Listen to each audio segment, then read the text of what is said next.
Encore plus important que l'exploration de l'espace, il y a l'exploration de notre espace intérieur. Depuis quelques dizaines d'années est né sur Terre ce qu'on appelle le mouvement Nouvel Âge. Et on peut dire que le mouvement Nouvel Âge, c'est un mouvement de tous les êtres qui restent croyants dans la vie après la mort et avant la vie, mais qui, si vous voulez, ne se retrouvent pas dans l'identité des religions.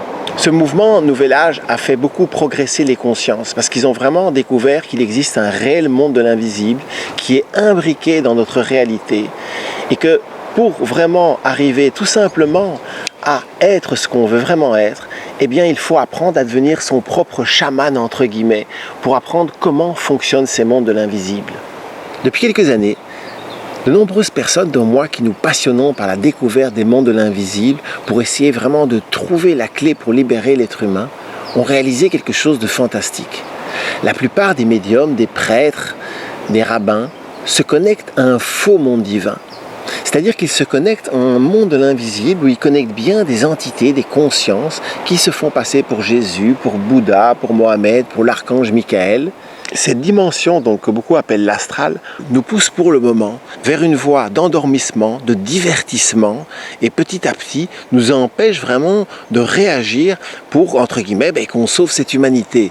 Mais aussi, elle nous pousse vers le contraire de ce qu'on est, vers une vie qui n'est pas vraiment dans nos rêves, mais qui est plus axée sur la sécurité et la peur. Si vous avez la patience de regarder cette vidéo, vous comprendrez que l'astral, en fait, a énormément d'influence sur notre vie de tous les jours. Et ce n'est donc pas du tout une fuite que de s'intéresser au monde de l'invisible. Mais pour comprendre ce qu'est l'astral, il faut bien comprendre comment l'astral nous nourrit, comment il se nourrit de nous, comment il est né et comment il nous manipule. Alors si vous voulez bien, on va retourner un petit peu en arrière. Donc dans une première étape, je vous ai expliqué comment l'enfant s'habitue à aller se chercher à l'extérieur et que donc il a besoin de prendre de l'énergie, de prendre de l'énergie, de prendre de l'énergie. Du coup, on n'est plus autonome énergétiquement. Parce qu'en fait, on pourrait être tout à fait autonome énergétiquement si on s'habituait à aller chercher l'énergie à l'intérieur de nos cellules. Comme on ne le fait pas, eh bien, on a vraiment besoin d'énergie. Et quelque part, cette culture nous a transformés en prédateurs énergétiques. Et je dis bien prédateurs. Je dis pas que c'est moche, c'est comme ça, on nous a élevés comme ça. Mais il faut voir les choses comme elles sont. Et donc, du coup, deuxième étape, on projette en fait notre énergie à l'extérieur de nous. Et comme on est des êtres divins, créateurs hyper puissants, on va créer à l'extérieur de nous un monde que certains ont appelé l'astral. À savoir que quand on a une pensée, eh bien cette pensée prend vraiment forme. Vous savez, comme dans les bandes dessinées où on a des petites bulles au-dessus de notre tête, eh bien on a vraiment ces petites pensées qui prennent forme et tant qu'on y pense, elles vont rester vivantes. On peut les appeler des formes pensées. Les religions ont très bien compris ça. Eh bien, par exemple, dans la religion catholique, on passe son temps à regarder la Marie, le Jésus et avec plein d'émotions, et donc on envoie cette forme pensée de l'énergie. Du coup, dans ce monde invisible, dans cette zone tampon, dans ce monde invisible de notre matrice, on va dire ce monde invisible local, eh bien, va se développer tout un monde dont les principaux acteurs seront tout simplement les formes pensées auxquelles on donne le plus d'attention. D'où effectivement, quand vous allez dans l'astral, vous pouvez rencontrer plein de Jésus-Christ. Alors, j'insiste, la quasi-totalité, pas tous, mais des médiums se connectent à l'astral. Et du coup, effectivement, oui, dans l'astral, bien sûr, on peut avoir des informations sur toi, on peut connaître un futur possible et tout ça. Alors les gens sont très fort impressionnés parce que les médiums leur disent « mais oui, mais il y a ça et ça ». Oui, mais c'est pas pour ça qu'ils connectent, encore une fois, des mondes qui vont vous conseiller de bonne manière pour évoluer. Dès qu'on s'intéresse au monde de l'invisible, la connexion c'est très facile, les mondes de l'invisible ils existent. La grande question c'est à quoi on se connecte. Mais la plupart des gens, excusez-moi, ils sont arrivistes. Ils se connectent à quelque chose et tout de suite, oh ça y est, je suis arrivé, j'ai connecté le monde de l'invisible. Ben non, il faut aller beaucoup plus loin. On est là pour sauver le monde, je ne sais pas si vous avez capté, enfin sauver l'humanité et déjà même la faire naître. Et donc ces formes pensées vont se former petit à petit et se rassembler, c'est logique, par affinité. Et donc quand tu vas dans l'astral, tu peux rencontrer 1000 ou peut-être plus Jésus-Christ, 1000 archanges Michael. Pourquoi? Parce que je ne sais pas si vous avez réalisé, mais il y a au moins 1000, si pas plus, manières d'être chrétien. Il y a 1000 manières d'être bouddhiste, il y a 1000 manières d'être juif. Par exemple, en Europe, on a plutôt l'image d'un Jésus qui est là pour les pauvres, qui est là pour ceux qui souffrent. Mais si vous allez chez la plupart des évangélistes américains, et notamment tous ceux qui poussent à voter Trump, Bush, etc., eh bien, vous réaliserez qu'ils ont une tout autre point de vue, en fait. Et donc, eux, ils le disent, pour eux, Dieu et Jésus ne sont pas là pour les agneaux, non, ils sont là pour les loups. Et que la preuve, eh ben, c'est qu'ils sont riches et qu'ils ont du pouvoir. C'est-à-dire qu'ils estiment qu'ils sont les élus parce qu'ils sont riches et ils sont au pouvoir. Et c'est important pour comprendre toute la logique du gouvernement mondial invisible qui, oui, se nourrit effectivement d'une certaine vision des 3 religions du livre, mais il y a autant des gens chrétiens là, dans ces grandes familles que juifs ou musulmans, parce qu'au final, ils veulent la même chose en fait. Et d'ailleurs, sur le sujet, je vous conseille la série de Famini, la menace fondamentaliste, qui parle de la menace fondamentaliste chrétienne. Eh bien, c'est vraiment, vous allez voir, c'est passionnant. Et là, on commence à mieux comprendre le monde. Car si vous y réfléchissez bien, ce qu'on appelle les 3 religions du livre, à savoir les cathos, les juifs, les musulmans, en fait, c'est la même religion. C'est la même religion qui est traitée différemment, qui est vécue différemment, mais les bases sont toujours les mêmes. La famille nucléaire, le fait de ne pas apprendre la sexualité, et puis il y a des petites variantes, mais toutes sont d'accord pour dire que l'ennemi, c'est tous ceux qui veulent élever les enfants d'une manière alternative à la famille nucléaire. Et donc, ils forment une grande égrégore, c'est-à-dire si on prenait un grand cercle, avec toutes les égrégores, on va dire, en dormante, eh bien, vous avez toutes les différentes religions, mais vous avez aussi le Nouvel Âge 1.0. Parce qu'à la base, ça continue à nourrir cette même logique. Et donc, ce qu'il m'est apparu ces derniers temps, c'est de comprendre qu'effectivement, le Vatican entretient ces 2 définitions, c'est-à-dire qu'il y a une définition de la chrétienté pour les pauvres, une autre pour les riches. Parce qu'à partir du moment où les évangélistes américains prônent effectivement que Dieu et Jésus sont là pour les riches, pour les forts, pour les puissants, ben, si le Vatican, ça ne lui plaisait pas, ben, au moins publiquement, ils en parleraient. Et ce n'est pas le cas. Et donc, toutes ces formes pensées vont se rassembler par affinité et former des égrégores. C'est très important de comprendre, parce que les égrégores, c'est ça qui dirige le monde pour le moment. Pourquoi ? Parce que la plupart des gens ne réfléchissent plus. Pourquoi ils ne réfléchissent plus ? Parce qu'ils n'ont pas les informations nécessaires. Et alors, je comprends, parce que s'ils réfléchissent, ils deviennent fous. Mais il n'y a rien à faire. Si vous faites partie de ceux qui ont envie que l'humanité continue et qui ont assez d'amour pour les enfants, eh ben, il faut se forcer à réfléchir. Mais la réflexion amène la remise en question. Et donc on n'a pas pu résister à filmer l'arc-en-ciel. C'est ça, c'est génial. Ici, quand il pleut, c'est le bonheur, on adore. Et donc de bien comprendre qu'en fait, l'astral, pourquoi ça a tellement d'importance, c'est qu'en fait, cet astral, que pour beaucoup on peut appeler l'inconscient collectif, en fait, va manipuler la plupart des choix. Et je vais vous donner des exemples. Par exemple, des gens jouent à des jeux vidéo, ils tuent je ne sais pas combien de centaines de millions de personnes sont tuées dans les jeux vidéo chaque jour. Eh bien, ils vont mettre toute cette violence, ils vont visualiser tous ces crimes dans l'inconscient collectif. Et d'autres personnes, à certains moments où ils sont plus fragiles, d'autres personnalités moins, qu'on va dire, moins fortes, vont tout d'un coup, clac, passer à l'action. C'est Victor Hugo qui disait quelque chose du genre s'il y a quelqu'un pour imaginer quelque chose, il y aura une autre personne pour réaliser cette chose. Et même chose avec toute la pornographie. Quand on sait que je crois qu'un quart du trafic de toutes les données internet c'est pour la pornographie, et je crois que dedans il y a à peu près 30%, ce sont de la sexualité, on va dire sous la contrainte, par la force, des viols, etc. Et ben il y a plein de gens qui vont mettre ça dans l'astral, et puis il y a une personnalité un peu plus faible, à un certain moment de sa vie, hop, il va aller attraper ça, et puis il va passer à l'acte. Quand j'ai eu 18 ans, une des premières choses que j'ai faites, c'était me ruer au palais de justice, parce qu'il fallait 18 ans pour aller voir les jugements des personnes qui avaient assassiné et tout. Et ce qui était fabuleux, c'est que la plupart d'entre elles disaient, ben voilà, il y a un moment, il y a une force qui m'a pris, qui m'a possédé. D'ailleurs, je me souviens même plus très bien de ce qui s'est passé. Et je suis passé à l'acte, j'ai tué la personne, et après, c'est comme si, oui, j'avais été possédé. Et oui, ces forces, effectivement, si on n'y fait pas attention, elles ont de plus en plus d'emprise sur nous, et puis à un moment, elles nous font passer à l'acte.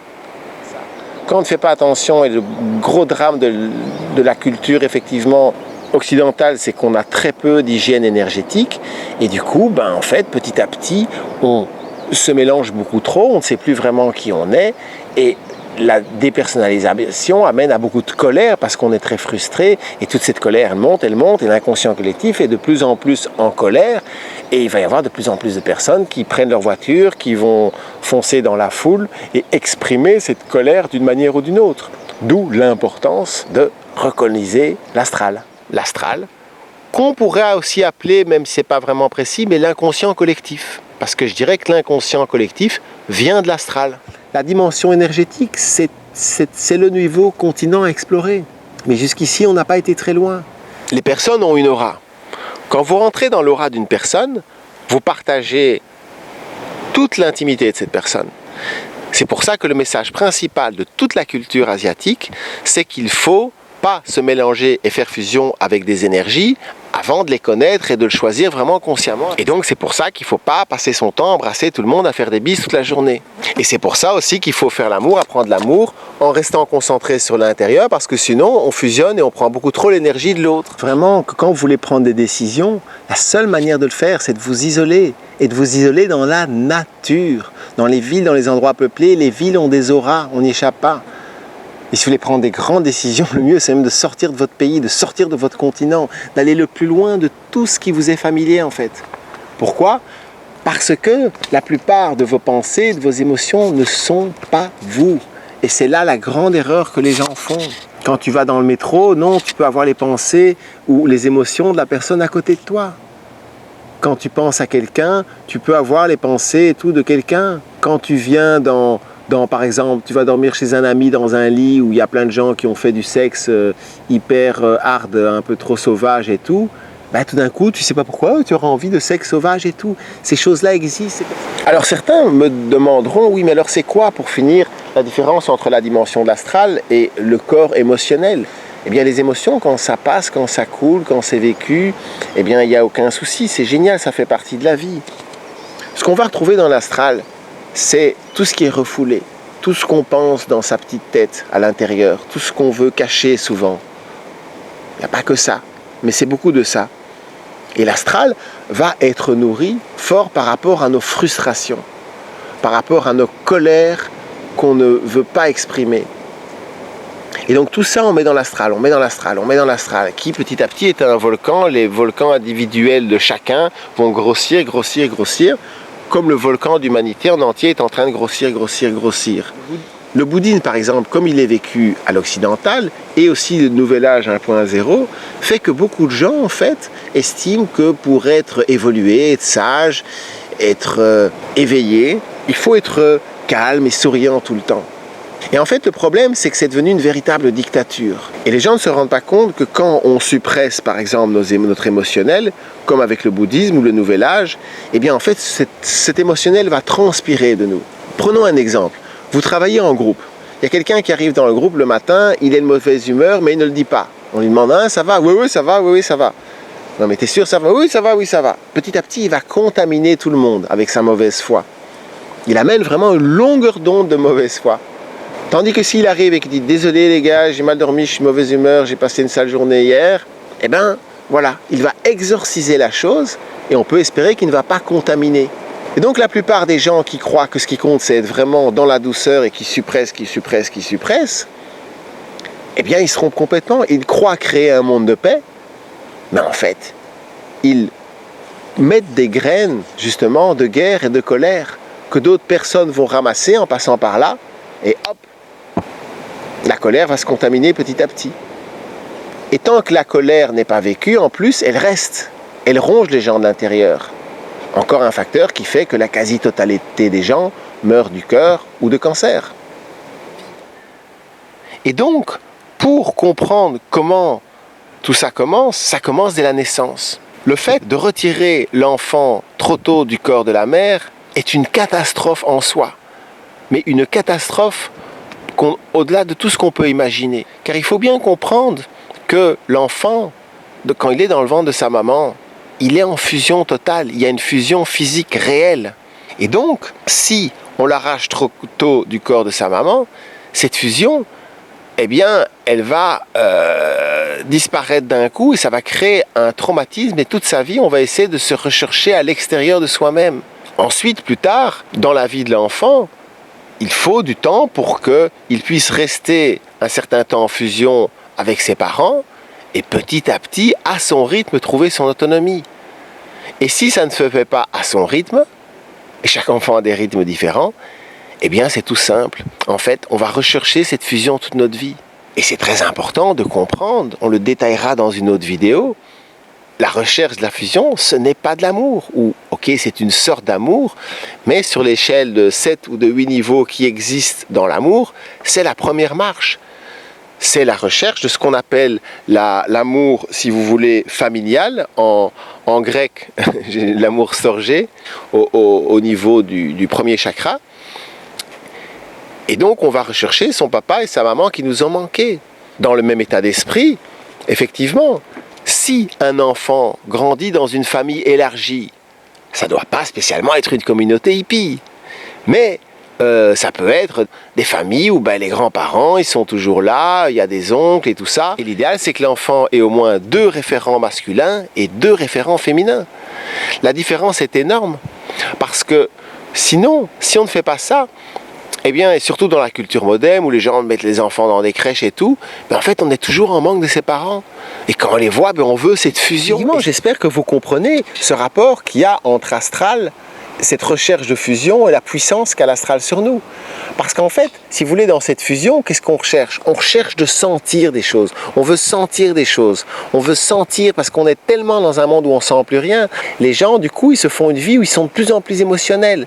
Et s'ils n'arrivent pas à avoir des émotions agréables, ils auront des émotions désagréables. Et quelque part, en fait, quand on fait ça, on nourrit l'astral. On se nourrit d'astral. Et ça devient vraiment une drogue. Et les gens, en fait, si vous voulez, pour échapper au présent, pour échapper à ce qui ne leur plaît pas, en général une vie qui ne leur plaît pas, mais tout ce qui se passe dans le monde, ils rentrent dans l'émotionnel. Les gens qui sont perdus dans l'émotionnel, c'est tout le temps « Oh oui, je vais bien, oh voilà, oh tu vas bien, oh je vais mal, aujourd'hui j'ai bien dormi, aujourd'hui... » C'est vraiment, ils sont là tout le temps à penser à leur petit thermomètre émotionnel, alors qu'en fait, l'émotionnel, il vient, il part, et qu'en fait, quand on est un guerrier, mais je veux dire, on le transperce, cet émotionnel, parce que l'émotionnel, le problème, c'est que l'astral va toujours vous manipuler par l'émotionnel.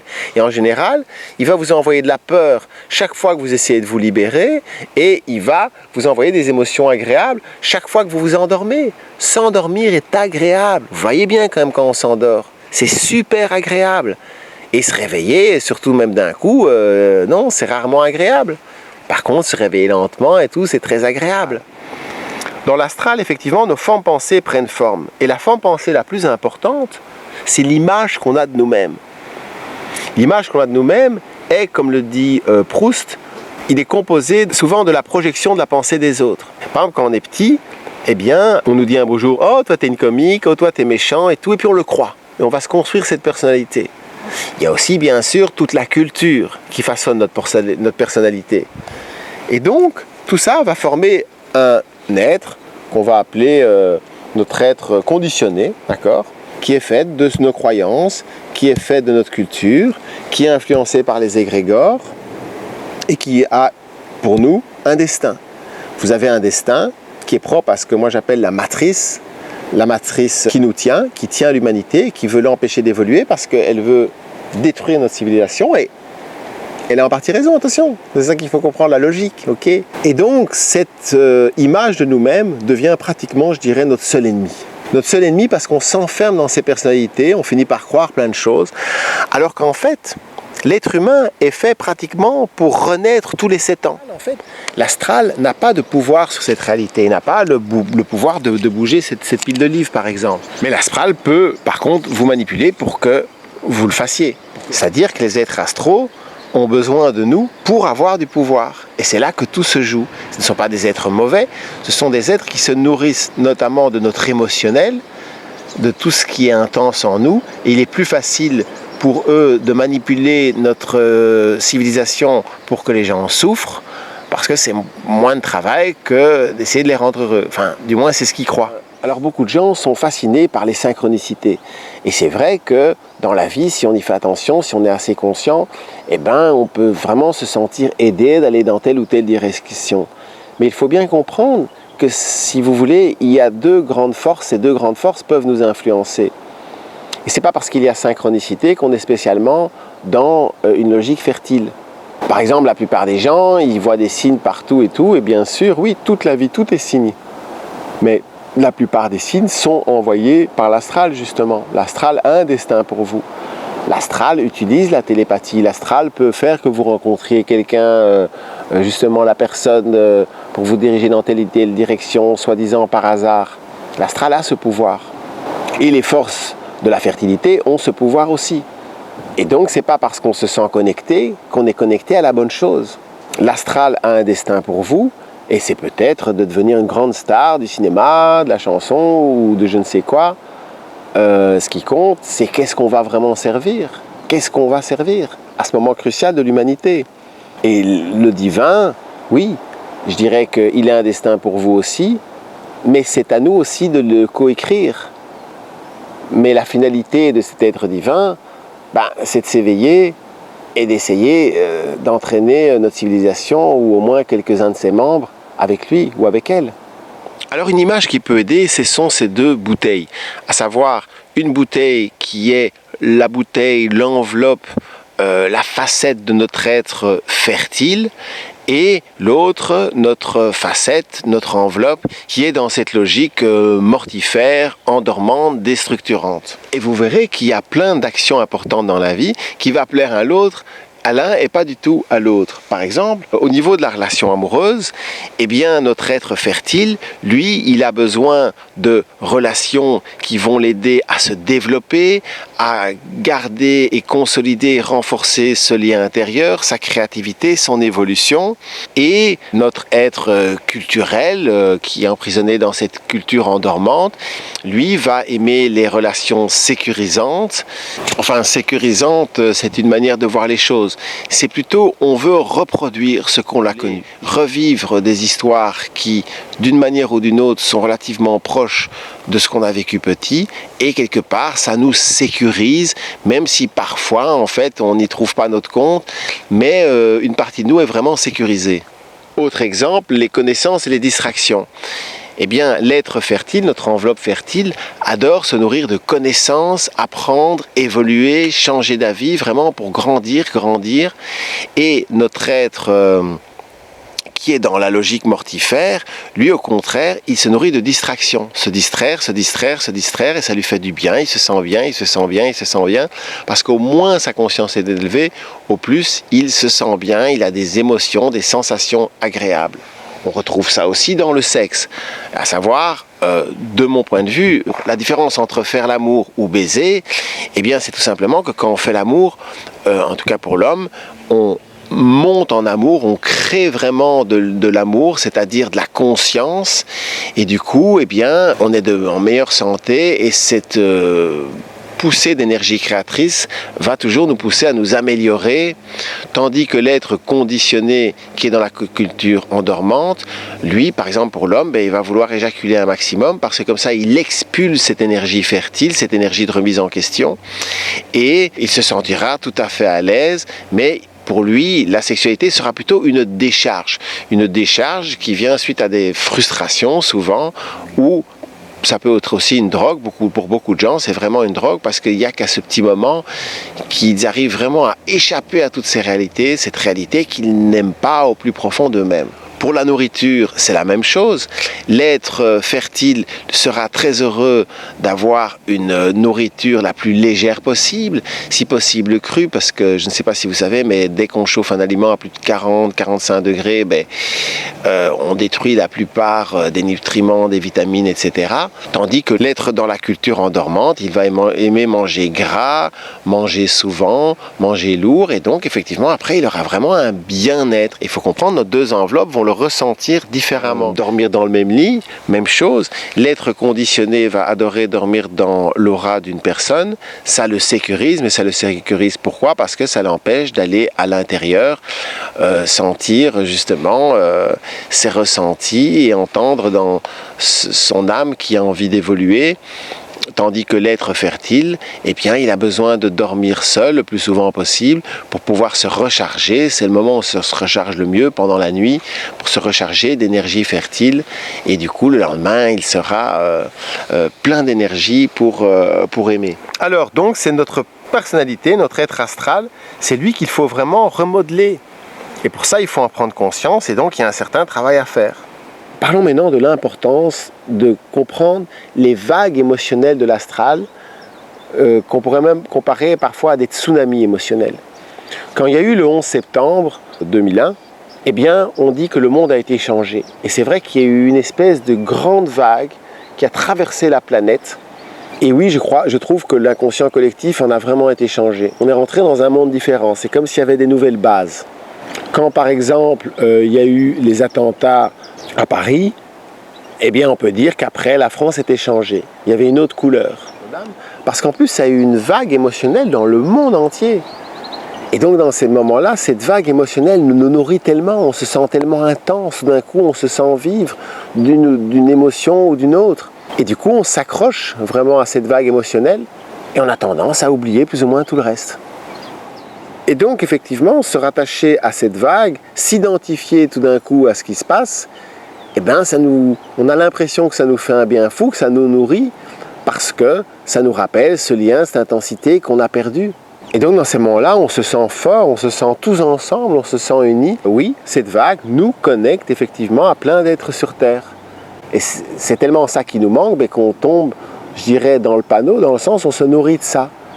Je dis ça, mais moi, je le fais aussi. Je sais quand il y a en tout cas à l'époque où je vivais, où il y avait la télé, Internet et tout, je pouvais me nourrir d'événements comme ça, mais tout d'un coup, voilà, cette espèce de fixation. En tout cas, je me souviens pour les événements, par exemple, du 11 septembre, c'était vraiment focalisé sur la télé pendant 2-3 jours. Il y a un truc, on sent une espèce d'addiction, quoi, mais on sent que c'est pas quelque chose de très sain aussi. C'est de l'ordre vraiment du vice et de l'obsession. Mais ça nous permet d'oublier notre quotidien et les enjeux de cette humanité qui nous font tellement peur en fait. Et effectivement, ces tsunamis émotionnels, ces vagues d'émotions, c'est ça aussi qui peut amener à des guerres civiles, à des affrontements, et par exemple qui peuvent complètement hypnotiser une population. C'est ça par exemple qui mène par exemple à des grandes vagues de racisme, voire d'épuration ethnique, comme on a connu en Europe, qu'on a connu au Rwanda. Tout d'un coup, il y a vraiment un vent de folie qui attrape les gens, et quelque part, oui, en fait, vu de très haut, toute l'humanité pratiquement est dans ce vent de folie, d'une manière ou d'une autre, dans cette espèce d'hystérie agréable ou désagréable, parce que c'est une énergie très forte. Et c'est sûr que de nombreux psychologues se sont posés souvent la question. En fait, on réalise que les gens, quand ils sont en groupe, si c'est un groupe qui discute 10-12 personnes, parfois ça peut être un plus, ça peut être très intelligent, mais souvent des groupes et des grandes manifs peuvent très vite déraper, et quelque part, le groupe peut devenir extrêmement stupide en fait. Dès qu'une personne est soumise au groupe, il peut perdre une partie de son individualité, une partie de sa conscience, et du coup, eh bien, ces tsunamis émotionnels sont vraiment des manières que les gens au pouvoir ont pour petit à petit façonner, structurer l'inconscient collectif. On le voit par exemple en France, dès qu'il y a un petit attentat, un coup de couteau ou quoi, hop, le nombre de pourcentage de personnes qui sont prêtes à abandonner un certain niveau de liberté pour avoir soi-disant un monde plus sûr, plus sécuritaire, eh bien ce pourcentage augmente. Le mieux pour comprendre à quel point l'astral en fait peut influencer l'inconscient collectif, et donc tes décisions peut-être, et même les miennes aussi, eh bien c'est vous donner quelques exemples.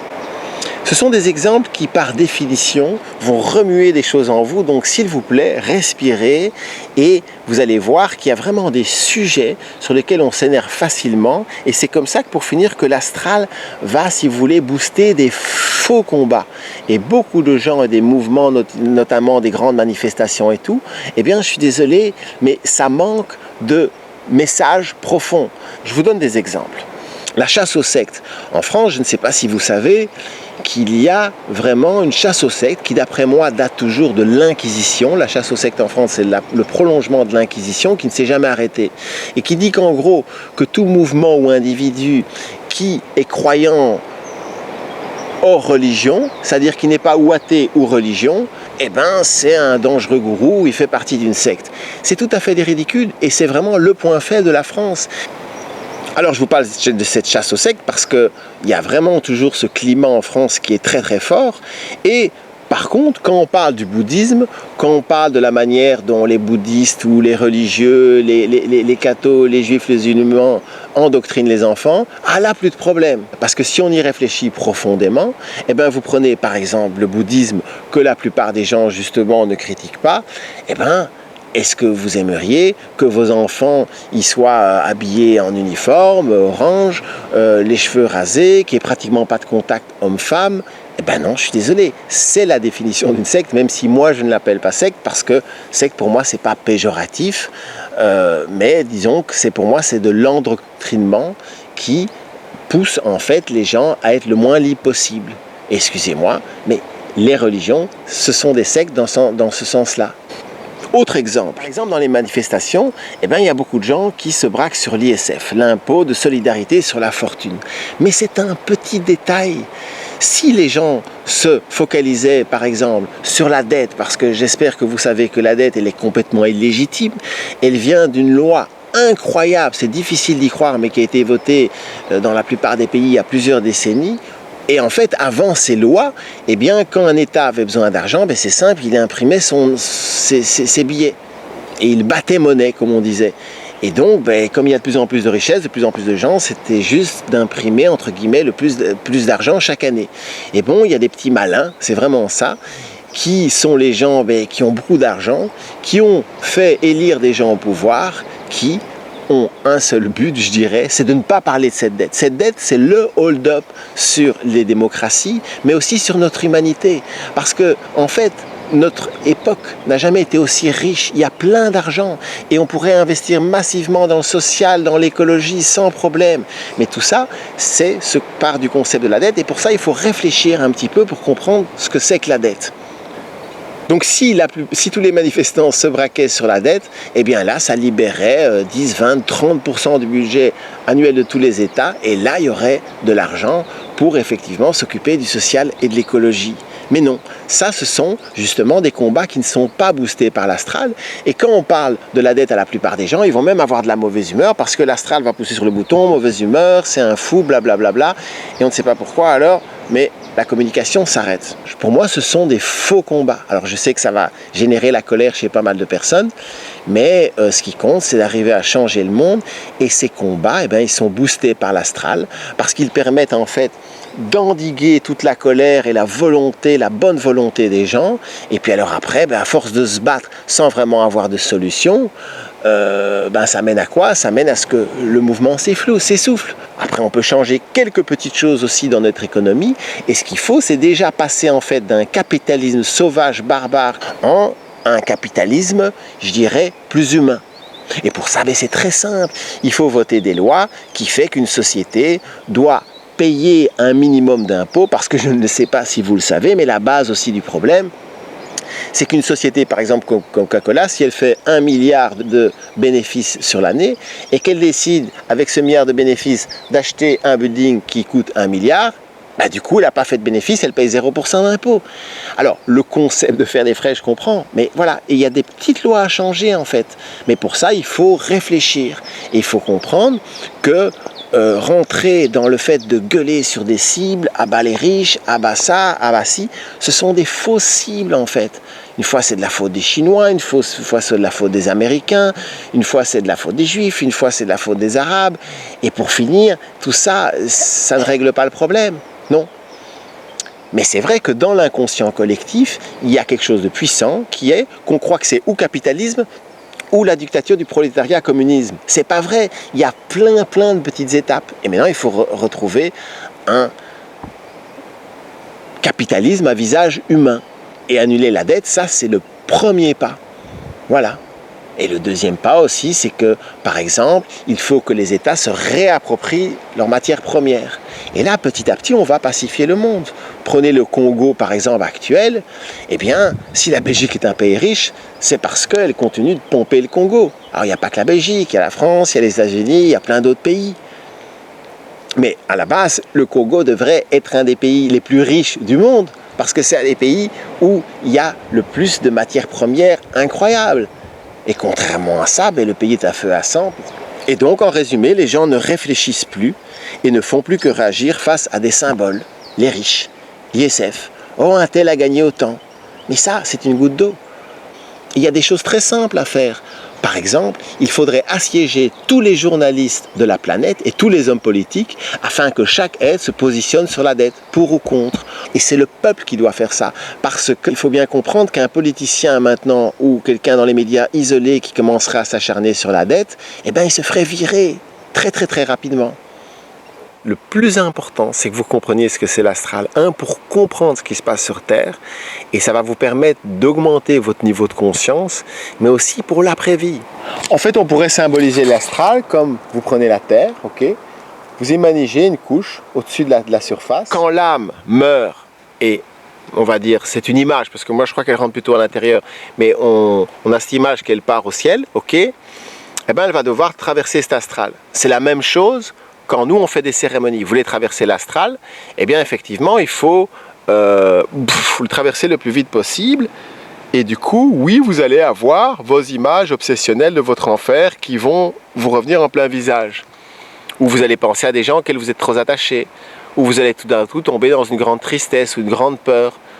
Et donc c'est pour ça que pour être vraiment efficace et arriver à faire des voyages chamaniques où vraiment on va dans le divin, il faut un minimum aller toucher ses plus grandes peurs, aller toucher ses plus grandes tristesses. Et c'est pas si compliqué. Il suffit de se coucher, respirer profondément et s'interroger. Vous verrez. Faites toc-toc, ça répondra. Et c'est pour ça qu'en fait, le meilleur allié du chamanisme, c'est la psychologie. C'est le travail émotionnel de base. Je ne dis pas qu'il faut aller régler tous les problèmes, vous inquiétez pas, mais il faut aller, si vous voulez, relâcher un peu le volcan de la colère, relâcher le volcan de la tristesse et s'habituer, sans substance, à contacter ça de manière à ce que quand on le fera sous la psilocybine, on ne s'y accroche pas. Alors oui, je crois que l'enfer existe, si vous voulez, mais l'enfer existe pour ceux qui s'attachent aux valeurs religieuses de notre culture musulmano-catholique, juive, teintée de bouddhisme.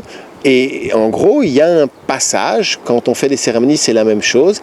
Il y a un passage, si vous voulez, où si on ne lâche pas tous ces conditionnements, on va nous mener un peu la vie dure. C'est-à-dire qu'en fait, quand vous passez l'astral, il y a toutes ces couches qui vont vous connecter avec, si vous voulez, tout ce que vous ne voulez pas voir sur vous-même, ok? Et ensuite, la deuxième étape, c'est qu'il y a un vide entre l'astral et le monde divin. Et donc ce vide, quand on y entre, en fait, c'est là où il faut vraiment décider de lâcher une partie de soi-même. Il faut décider qu'il y a une partie de nous qu'on n'en veut plus. Et une fois qu'on a bien vu telle et telle partie, je veux plus, on peut aller dans ce que les cathos appellent le purgatoire. Et ça existe vraiment. C'est-à-dire qu'on passe par une zone de vide où on est purgé de tout ce qu'on a décidé soi-même d'enlever. Vous comprenez ça? Mais si vous voulez vraiment connecter les mondes divins, c'est comme un sas. C'est comme quand vous prenez en avion, vous devez passer par des détecteurs pour être sûr que vous n'avez pas du métal, des armes et tout sur vous. C'est la même chose. Quand vous rentrez dans le monde divin, vous devez enlever tous les virus patriarcaux parce que ce sont des virus mentaux, des virus émotionnels qui sont extrêmement nocifs et contagieux. Et donc, il faut complètement s'en débarrasser. Et personne ne pourra le faire pour vous. Donc, c'est vous qui devez le faire. Alors, une grande différence entre les forces de l'astral et les forces divines, c'est que les forces divines, elles ne vont pas venir vous chercher. Elles partent du principe, comme on l'a bien raconté dans les religions, que nos âmes ont quitté les milieux divins, elles ont renié les lois divines, elles sont venues ici pour expérimenter, elles respectaient notre libre choix. Mais si on veut rentrer à la maison, il faut le dire consciemment. C'est un choix que nous devons faire pour commencer. Par contre, l'astral et les erreurs religieuses, elles vont vous courir après tout le temps. Tout le temps, tout le temps, tout le temps. Alors c'est sûr que pour arriver à sortir de son rail, entre guillemets, qui est dans la logique mortifère endormante, clac, en faisant un petit effort, on peut, clac, changer de rail et passer sur le rail, justement, qui est dans la fertilité. Mais, en général, pour rester dans cette fertilité, il faut faire des efforts. Et c'est là toute la différence. Même chose pour connecter ces réseaux, entre guillemets, de haute conscience que certains appellent divins, il faut faire un effort. Faire des petits efforts pour méditer, pour s'occuper de ses pensées, pour se nourrir le plus sainement possible, sans tomber non plus dans des habitudes où on est complètement coincé, et petit à petit devenir un guerrier, quoi, qui est vraiment alerte à tout ce qui se passe et qui arrive petit à petit à sentir les choses et à recevoir des informations de toutes les dimensions, y compris de l'astral, y compris entre guillemets de la réalité, pour arriver à voir qu'est-ce qui se cache derrière les événements. Parce qu'il y a toujours la façade des événements, leur forme, et puis il y a l'essence qui les habite. Et ça, c'est pas du tout évident à avoir du premier coup. Au contraire, souvent on se trompe parce que c'est fait pour nous tromper.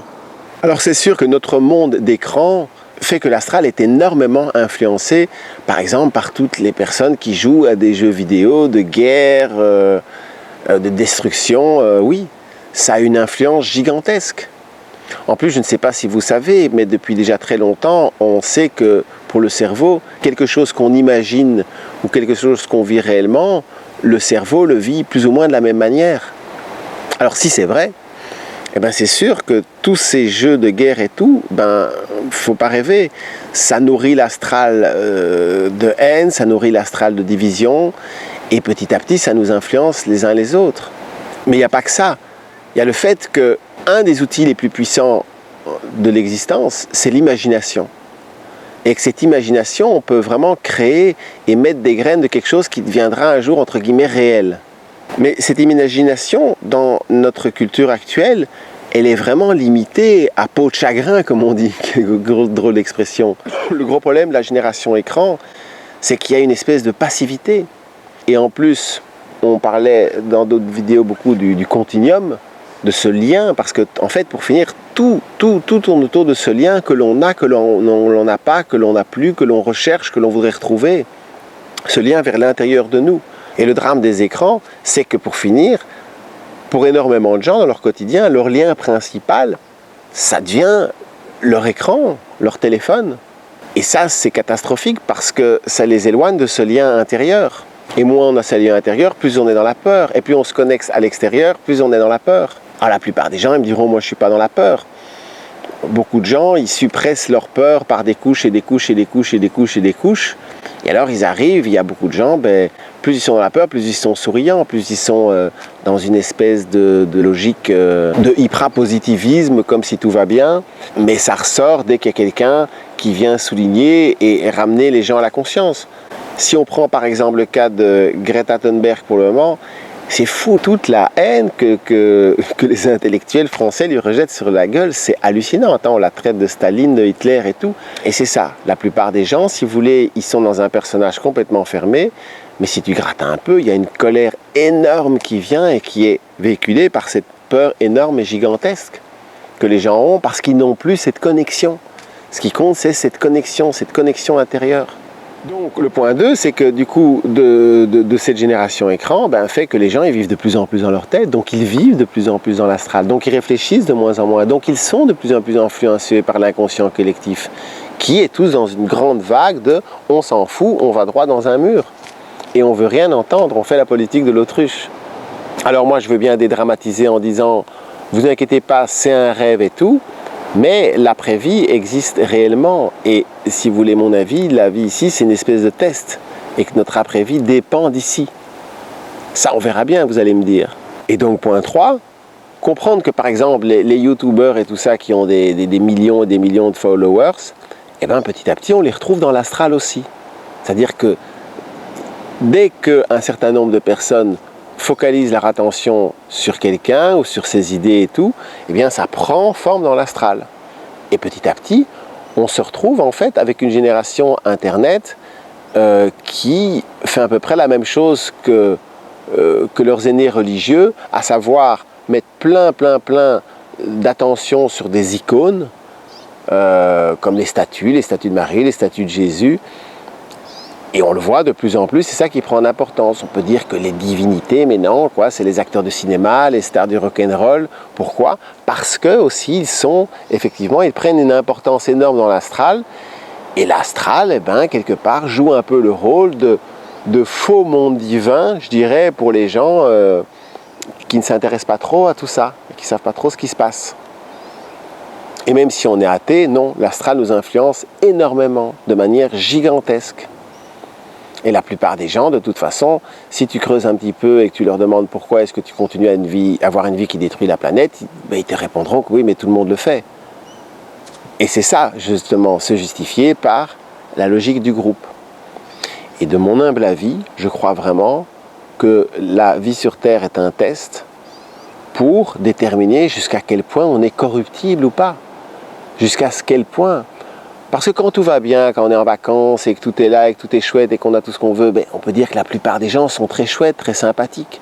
C'est quand les choses vont mal qu'on arrive vraiment à voir la nature des gens. C'est quand on est en manque de quelque chose, c'est quand il faut commencer à partager, quand on n'a pas vraiment tout ce qu'on veut. Prendre le point de vue divin sur notre civilisation, c'est voir que nous avons toutes les caractéristiques des cellules cancéreuses qui vont petit à petit envahir et prendre toutes les cellules saines et les attraper et petit à petit les contaminer et manger toute la vie jusqu'à manger et tuer le corps qui les héberge en fait. Et c'est comme ça qu'on agit pour le moment. Et donc à la question, mais qu'est-ce qui rend le monde aussi fou? Eh bien la réponse est simple. Les gens ont perdu leur continuum, ce contact avec leur autorité intérieure. Et donc, ils ne cessent d'essayer de remettre cette autorité à l'extérieur d'eux-mêmes. Et donc, comme on ne peut pas se fier à la plupart des autorités extérieures, ben, la plupart des gens, ils mettent leur autorité sous le groupe. Et par rapport à ce que je critique le plus dans le Nouvel Âge 1.0, à savoir ceux qui disent tout est bien, tout est super, tout est amour, ben moi, je dis la conscience, c'est ouvrir grand les yeux sur un état des lieux qui a déjà été fait dans les années 60 par le professeur Milgram, une expérience qui a été refaite dans les années 2000 et qui montre qu'à peu près entre 60 et 80% de la population, sous une autorité extérieure, eh ben, ils sont capables de tuer quelqu'un. Et donc, je crois que c'est ça le problème. La plupart des gens ont transféré cette autorité sur le groupe. Et la plupart des gens, ça la sécurise quelque part, se disent bon, si tout le monde le fait, ça va aller. Et donc, le lien est bouclé, c'est QFD. Voilà pourquoi, si on veut libérer les gens, il faut libérer l'astral. Je crois qu'un constat très important à faire, c'est de regarder droit dans les yeux la fameuse expérience de Milgram. Je ne sais pas si vous connaissez. En résumé, ils ont fait une expérience pour voir jusqu'à quel point les gens étaient dociles face à une autorité extérieure. Et donc ils ont convoqué des personnes à l'université d'Yale et on leur a dit, voilà, vous allez faire une expérience sur l'apprentissage. Ce qui était faux, c'était un mensonge. Et le groupe était divisé en deux parties. Il y avait une partie qui était les professeurs et une autre partie qui était les élèves. Ils rentraient dans une petite pièce. L'élève était attaché à une espèce de chaise de dentiste avec des fils électriques de partout. Et en fait, l'idée, c'est qu'il y avait une liste d'à peu près 100 mots, je crois, qu'on lisait à voix haute à la personne qui était censée être l'étudiant. Et il devait répéter la série de mots. Et dès qu'il faisait une erreur, le professeur lui envoyait un petit choc électrique. Au début, c'était très très léger et chaque fois, le choc était un peu plus fort. Le tableau, en fait, était vraiment divisé de manière à ce qu'on puisse vraiment voir que, à partir d'un moment, les doses devenaient dangereuses, voire fatales. Alors, au plus les doses augmentaient d'électricité, au plus, si vous voulez, eh bien, l'étudiant se pliait de douleur, il hurlait. Et la plupart des professeurs ont été jusqu'à pousser sur des boutons vraiment de très haute intensité où il était clairement marqué sur le bouton dose mortelle. Certains hésitaient et alors ils se retournaient vers le médecin, entre guillemets, soi-disant médecin en chemise blanche, le scientifique, qui leur disait juste « tout est sous contrôle, veuillez continuer ». Eh bien 60% des personnes allèrent jusqu'à tuer l'étudiant. Et en fait, toute cette expérience, c'était une comédie dans le sens que ceux qui étaient là pour mémoriser la liste des mots étaient des acteurs. Ils ne recevaient bien sûr aucune décharge électrique. Mais en fait, le but de l'expérience, c'était de voir jusqu'où les élèves étaient capables d'aller lorsqu'ils étaient sous l'influence d'une autorité supérieure. Cette expérience a été refaite dans les années 2000 et dans le cadre d'un jeu télévisé. Et là, si vous voulez, le scientifique de Yale était remplacé tout simplement par une présentatrice ou un présentateur très connu de la télé. Eh bien, en direct, la même expérience, je vous passe les détails, mais je vous conseille de regarder ces vidéos. 80% à peu près des gens ont été jusqu'à pousser sur des boutons où il était clairement quand même marqué dose létale, dose fatale, dose mortelle. Et je crois vraiment que c'est ça qu'il faut affronter dans l'humanité et accepter que c'est pas qu'il y a 80%, je dis en gros, des gens qui sont bêtes, mais pour X raisons, ils ne réfléchissent plus. Ils ne réfléchissent plus aussi parce qu'ils n'ont pas les connaissances, mais pour plein de raisons, et notamment alimentaires. Et là, en plus, on se rend compte maintenant que le niveau d'intelligence baisse depuis les années 90. Pourquoi? À cause des produits chimiques qui sont en train de grignoter notre ADN, notre cerveau, tout notre système immunitaire. Et en fait, il y a des réponses à ça. Elles se trouvent dans la nature. Et il faut comprendre une fois pour toutes que la chimie, en fait, c'est l'ennemi numéro 1. Parce qu'il est ici, il est présent, et que les drames avec la chimie, c'est que parfois on met 10, 20, 30 ans à réaliser qu'un produit est nocif, et on se rend compte que de toute façon, ils sont dans la chaîne alimentaire partout, on en retrouve même au pôle Nord. Et c'est pour ça, en fait, qu'il faut vraiment, de toutes les manières, arrêter avec la chimie. C'est très important. Et si l'être humain veut se libérer, si l'homme veut devenir vraiment humain, eh bien, il faut qu'il comprenne l'astral, qu'il arrive à dépasser les influences de l'astral, et qu'il arrive, en phase finale, à recoloniser l'astral, c'est-à-dire à amener dans l'astral, dans cet inconscient collectif, des croyances justes, des modes de pensée justes, et petit à petit d'inverser la tendance, car pour le moment, l'astral est en mode, je dirais, de logique descendante, de logique endormante, de logique mortifère. Et là, je cite justement Marc Ottun qui dit « L'homme est incliné par sa nature astrale à agir contre ses propres intérêts réels, économiques inclus. » Alors, comment recoloniser l'astral? Eh bien, en commençant par recoloniser ses pensées, devenir gardien de ses pensées. Et pour ça, faire de la méditation. Mais de la méditation active, c'est très important. Il y a une différence entre méditation active et méditation passive. Alors, la méditation passive, c'est comme beaucoup de gens font, on apprend à regarder, passer ses pensées et on apprend petit à petit à s'en détacher. La méditation active, je dirais, c'est dans un premier temps justement d'aller au bout de ses pensées. Comprendre que si on n'est pas vraiment présent, c'est parce qu'on pense tout le temps. Pourquoi on pense tout le temps? Parce qu'on ne prend pas le temps de réfléchir. Si on prend le temps vraiment de réfléchir, petit à petit, on va pouvoir diminuer la file des pensées qui font la file devant l'écran de notre conscience. Donc dans un premier temps, je dirais que la méditation active, c'est justement réfléchir, comme le dit Robert Nielsen dans ce livre merveilleux, La méditation véritable. Et en faisant ça, petit à petit, on développe le fait de s'observer et de devenir gardien de ses pensées. Moi, j'aime bien m'imaginer comme un soldat avec ma lance dans la main gauche et je surveille.